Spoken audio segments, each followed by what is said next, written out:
Assalamualaikum warahmatullahi wabarakatuh. Selamat pagi, selamat siang, dan selamat sore. Pada hari ini kita akan membahas materi tentang definisi dan satuan bahasa. Mungkin hal ini tidak asing lagi bagi Anda karena Anda pernah mendapatkan materi di bangku SMA. Apa itu definisi? Nah, definisi adalah persyaratan yang tepat mengenai arti suatu kata atau konsep. Atau lebih mudahnya kalau Anda menggunakan istilah atau kata, Anda perlu mengetahui terlebih dahulu apa yang Anda akan gunakan pada istilah atau kata tersebut. Jadi Anda harus memberikan batasan terlebih dahulu. Nah, inilah yang akan kita bahas pada definisi. Pada definisi ini ada dua bagian. Yang pertama itu adalah definiendum. Nah, definiendum ini adalah bagian yang didefinisikan. Jadi istilah yang akan didefinisikan, yang akan dijelaskan. Nah, yang kedua ini definien, bagian yang mendefinisikan. Jadi berupa uraian atau penjelasan. Anda perlu mengetahui macam-macam definisi. Yang pertama definisi nominal, dua definisi formal, tiga definisi operasional, dan empat definisi luas. Saya akan jelaskan satu persatu tentang definisi. Yang pertama, definisi nominal. Definisi nominal adalah definisi suatu kata yang dibatasi dengan kata lain yang sinonimnya, atau lebih mudahnya adalah padanan kata. Dengan terjemahannya, jadi dialih bahasakan ke dalam bahasa lain, atau dengan menunjukkan asal katanya yang disebut etimologinya. Itu pada definisi nominal. Jadi secara garis besar pada definisi nominal itu ada tiga definisi. Yang pertama adalah definisi sinonim, dua definisi etimologi, dan tiga adalah definisi terjemahan. Definisi sinonim ini usaha memahami suatu kata atau istilah dengan menggunakan padanan dari istilah kata tersebut. Jadi kita mencari padanan kata. Jadi kesamaan. Sebagai contoh, ongkos itu padanan katanya biaya. Kongres padanan kata musyawarah. Istri padanan kata bini. Jadi istri sama halnya dengan bini. Hanya nanti kita menggunakan istilah-istilah tersebut ini sesuai dengan konteks kalimatnya. Meninggal sama dengan mati, atau di sini mampus, ya, mangkat, gugur. Nah, ini adalah padanan kata. Hamil sama dengan bunting. Pendidikan ini sama halnya dengan pengajaran. Kemerdekaan sama halnya dengan kebebasan. Ini pada definisi sinonim. Yang kedua, ini definisi etimologi. Etimologi ini kita berusaha mencari asal-usul kata tersebut. Sebagai contoh, kata filsafat ini berasal dari philos yang artinya pencinta dan sophia yang artinya adalah kebijaksanaan. Jadi filsafat itu artinya adalah pencinta kebijaksanaan. Ini asal-usul kata atau definisi etimologi. Yang ketiga, definisi terjemahan. Pembatasan pengertian sebuah kata dengan memberikan terjemahan ke dalam bahasa lain. Jadi mengalihbahasakan ke dalam bahasa lain. Sebagai contoh, dari bahasa Inggris dialihbahasakan ke dalam bahasa Indonesia, bahasa Jawa, dan sebagainya. Contoh, ikan disebut juga fish dalam bahasa Inggris dan iwak dalam bahasa Jawa. Jalan disebut road dalam bahasa Inggris. Kendala adalah constraint, kesenjangan adalah gap. Itu definisi terjemahan. Jadi dari bahasa lain, bahasa Inggris diterjemahkan ke dalam bahasa Indonesia. Itu berarti definisi terjemahan. Yang kedua itu definisi formal. Definisi formal ini sering disebut juga dengan definisi logis atau definisi klasifikasi. Karena di dalam definisi formal ini ada klasifikasi, terutama pada bagian definien. Definisi formal merupakan kalimat pernyataan yang terdiri dari dua ruas. Kedua ruas tersebut dapat ditukar tempatnya tanpa mengubah arti. Proses membentuk definisi formal melalui dua hal. Itu yang pertama adalah dengan menggunakan klasifikasi. Jadi kita mengklasifikasikan, makanya ada istilah klasifikasi dikotomis dan klasifikasi kompleks. Itu nanti akan kita pelajari pada penalaran. Jadi dengan menggunakan klasifikasi adalah menempatkan subjeknya ke dalam kelas yang dianggap sesuai dimasuki oleh subjek tadi. Yang kedua, dengan menyebutkan ciri-ciri yang membedakan subjek tadi dari anggota lainnya dalam kelas itu. Ini proses membentuk definisi formal. Ini sebagai contoh. Tadi pada awal itu disebutkan ada dua bagian, yaitu definiendum dan definien. Kalau tadi pada definisi formal itu definiendum sama halnya dengan definien, sedangkan pada definisi formal itu definien itu lebih dijelaskan secara rinci. Jadi pada definien ini ada kelas atasnya dan ciri pembedanya.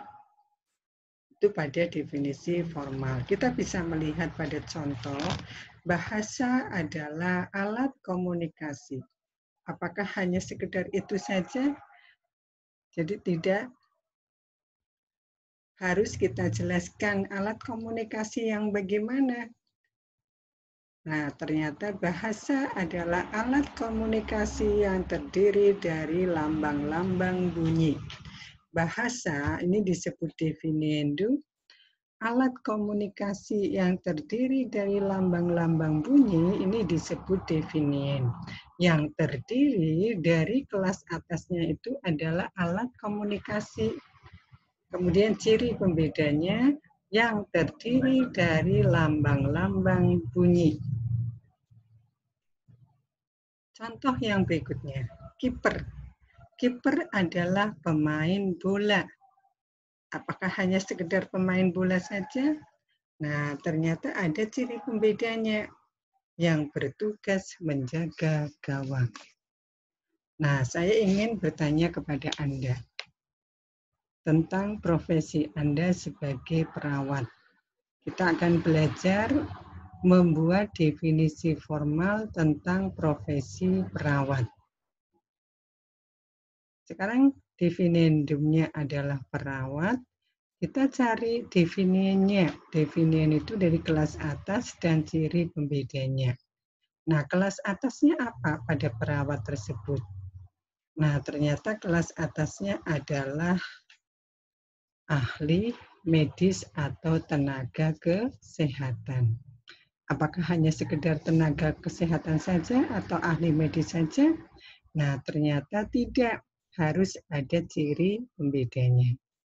Nah, silakan Anda mencari terlebih dahulu definisi formal tentang profesi Anda sebagai seorang perawat, sehingga bisa dibedakan antara profesi bidan, kemudian apoteker, dokter, dan sebagainya. Nah, sekarang pola pendefinisian formal. Yang pertama itu menempatkan apa yang didefinisikan atau definendumnya sebagai subjek kalimat. Jadi kalau dalam sebuah kalimat itu subjeknya adalah berupa definendum. Subjek tersebut segera diikuti klasifikasi dari definendum tersebut dengan menyebutkan superordinatnya atau genusnya. Jadi pada definien itu adalah yang pertama harus menyebutkan genusnya terlebih dahulu. Klasifikasi dari definendum diikuti diferensiasi atau ciri khas yang membedakannya dengan klasifikasi lain. Sebagai contoh, mahasiswa. Siapa itu sebenarnya mahasiswa? Nah, mahasiswa ialah pelajar. Apakah sama antara pelajar SMA, SMP dengan mahasiswa? Nah, ternyata berbeda. Ciri pembedanya adalah pelajar di perguruan tinggi. Hal-hal yang harus diperhatikan dalam membuat definisi formal.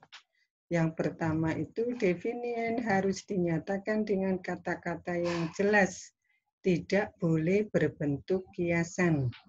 Misal, penderitaan adalah neraka dunia. Nah, neraka dunia ini adalah berbentuk kiasan. Ini yang perlu kita hindari. Jadi pada definisi formal itu tidak boleh berbentuk kiasan. Yang kedua, definien tidak boleh merupakan sinonim atau padan kata. Seperti tadi, ongkos adalah biaya. Nah, itu tidak boleh kalau pada definisi formal. Definendum dan definien harus koterminus, artinya harus saling menutup. Dengan demikian, definendum harus sama luasnya dengan definien. Suatu definisi harus paralel, tidak boleh menggunakan kata-kata seperti di mana, jika, bila, kalau, dan sebagainya. Kata-kata tersebut ini tidak menyatakan arti definendum, melainkan hanya menunjukkan persyaratan saja. Sebagai contoh, diskusi. Nah, apa sih sebenarnya yang disebut diskusi? Nah, ternyata di sini batasannya menggunakan kata bila. Nah, ini yang perlu dihindari pada pembuatan definisi formal. Tidak boleh dinyatakan dalam bentuk negatif. Misalnya, pulpen adalah alat tulis, bukan pensil. Yang berikutnya, diferensiasi pada definien harus diperlukan dan mencukupi. Misal, permadani adalah alat penutup lantai yang terbuat dari serat. Yang berikutnya, definendum dan definien harus convertible, artinya dapat dipertukarkan tempatnya. Yang ketiga, ini definisi operasional. Adalah definisi yang menunjukkan apa yang harus dilakukan dan bagaimana melakukannya. Atau apa yang harus diukur dan bagaimana cara mengukurnya. Biasanya definisi formal ini digunakan pada saat kita mengadakan suatu penilaian. Definien pada definisi ini selalu merupakan sesuatu yang dapat diamati. Sesuatu yang dapat diamati, sesuatu yang dapat diukur. Tujuan definisi operasional. 1. Memudahkan pengumpulan data dan menghindarkan perbedaan interpretasi serta membatasi ruang lingkup variabel. Yang kedua, definisi variabel kunci penting yang dapat diukur secara operasional dan dipertanggungjawabkan. Sedangkan yang ketiga, memuat batasan variabel bebas dan variabel terikat, serta istilah yang dipakai untuk menghubungkan variabel-variabel tersebut. Jadi ini tujuan dari adanya definisi operasional. Nah, ini biasanya ada pada penelitian. Sebagai contoh, Anda akan mengukur pertumbuhan ikan. Bagaimana cara mengukur pertumbuhan ikan? Nah, ternyata pertumbuhan ikan ialah rata-rata pertumbuhan berat ikan setelah diberi makanan dalam jangka waktu tertentu saja. Nah, setelah Anda membuat definisi operasional, ini tentu semua orang bisa melakukan penelitian tersebut karena sudah tahu batasan ukurannya atau pengukurannya. Anda sebagai seorang perawat, Anda akan mengukur tentang pertumbuhan jasmani anak. Bagaimana cara mengukurnya? Oh, ternyata pertumbuhan jasmani anak adalah pertambahan tinggi badannya dalam jangka waktu tertentu. Demikian pula kalau Anda ingin mengukur kecepatan mobil.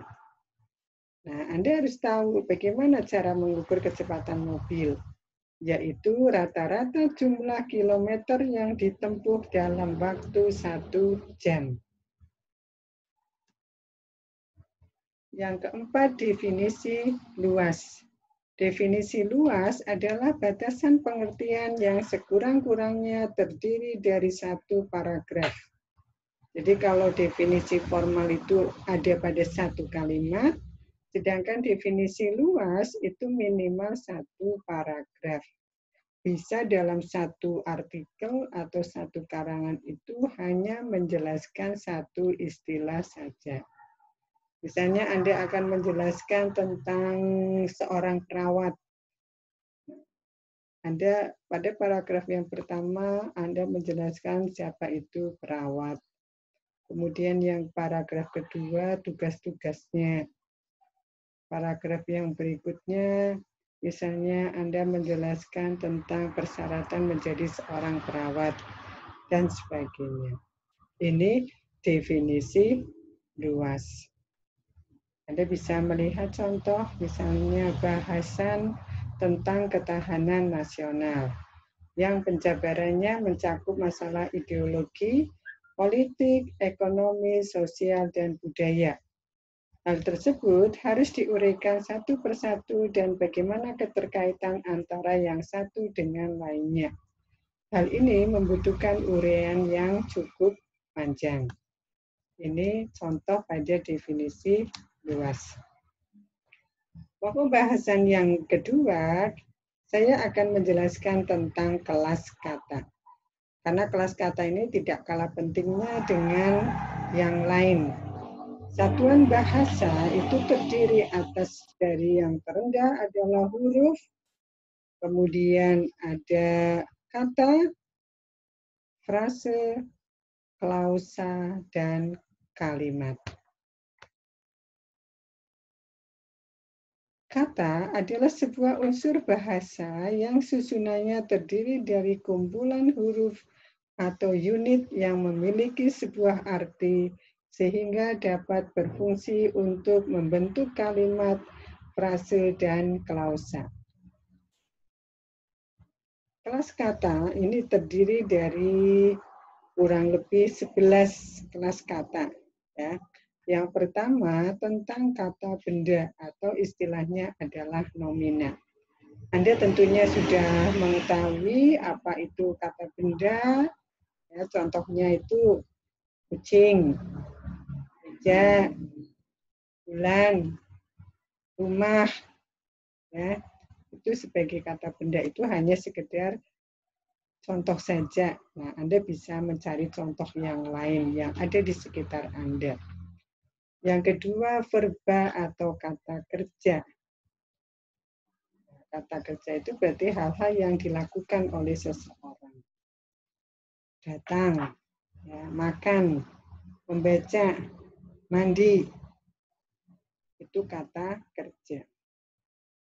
Yang ketiga, adjektiva atau kata sifat. Tinggi, mahal, kecil, jauh, mulia, dan lain-lain. Yang keempat adalah adverbia atau kata keterangan. Kata-kata yang bertugas mendampingi nomina, verba, dan adjektiva. Kelima adalah pronomina atau kata ganti. Anda tentunya masih ingat tentang berbagai macam kata ganti, ada kata ganti orang. Yang kita tahu ada 3 kata ganti orang. Orang pertama, orang kedua, dan orang ketiga. Orang pertama tunggal, orang kedua tunggal, dan orang ketiga tunggal. Demikian pula dengan orang pertama jamak, orang kedua jamak, dan orang ketiga jamak. Aku, kamu, atau Anda, dan mereka. Kata ganti orang pertama, orang kedua, dan orang ketiga. Masih ada lagi tentang kata ganti penunjuk. Misalnya, ini ya yang kita tunjuk adalah yang dekat dengan kita. Itu yang jauh dari kita. Di sana, di sini, dan di situ. Yang keenam, numeralia atau kata bilangan.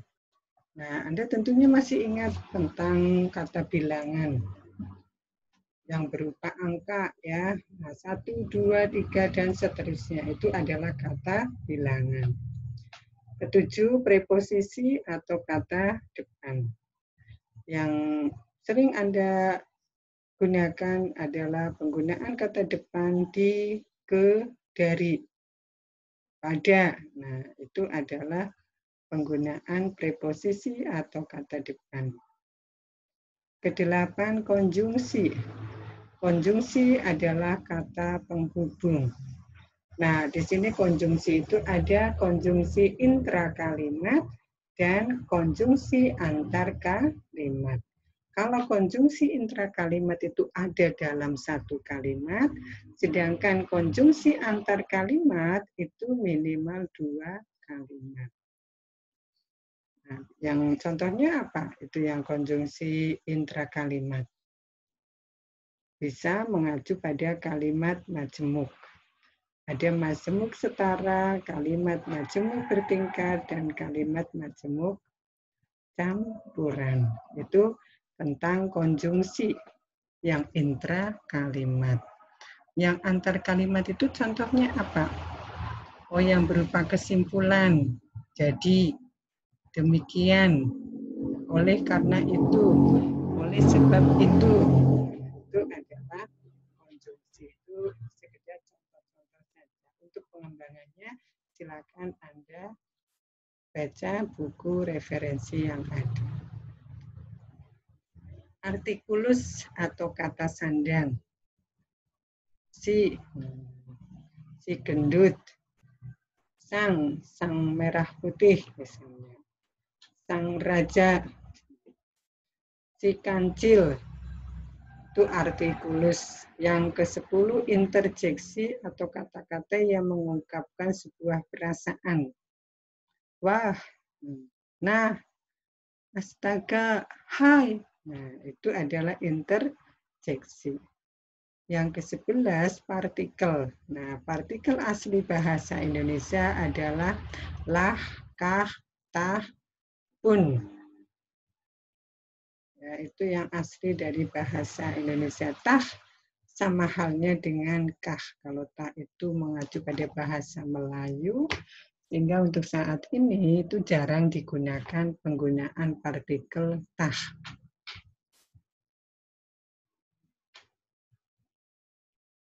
Bahasan yang ketiga adalah frasa atau frase. Frasa merupakan sebuah gabungan atau kesatuan kata yang terbentuk dari dua bagian kata atau juga lebih yang mempunyai satu makna gramatikal. Jadi frasa itu minimal dua kata. Yang di dalam sebuah kalimat itu hanya membentuk satu fungsi saja atau satu makna gramatikal. Ciri-cirinya bagaimana? Ya, tadi yang dikatakan bahwa dalam frasa itu harus terdiri setidaknya minimal dua kata atau lebih, jadi minimal dua kata. Menduduki atau memiliki fungsi gramatikal dalam kalimat. Nah, dalam kalimat itu hanya menduduki satu makna atau satu fungsi gramatikal. Frasa bersifat non-predikatif, jadi tidak mempunyai predikat karena hanya menduduki satu fungsi saja. Bisa berupa fungsi subjek, predikat, objek, pelengkap, keterangan, itu frasa. Frasa berdasarkan jenisnya itu ada frase verbal, frase nominal, frasa adjektiva, frasa preposisional, ya, itu beberapa jenis frasa. Yang berikutnya adalah berdasarkan fungsi unsur pembentukannya. Frasa itu terdiri atas frasa endosentrik dan frasa eksosentrik.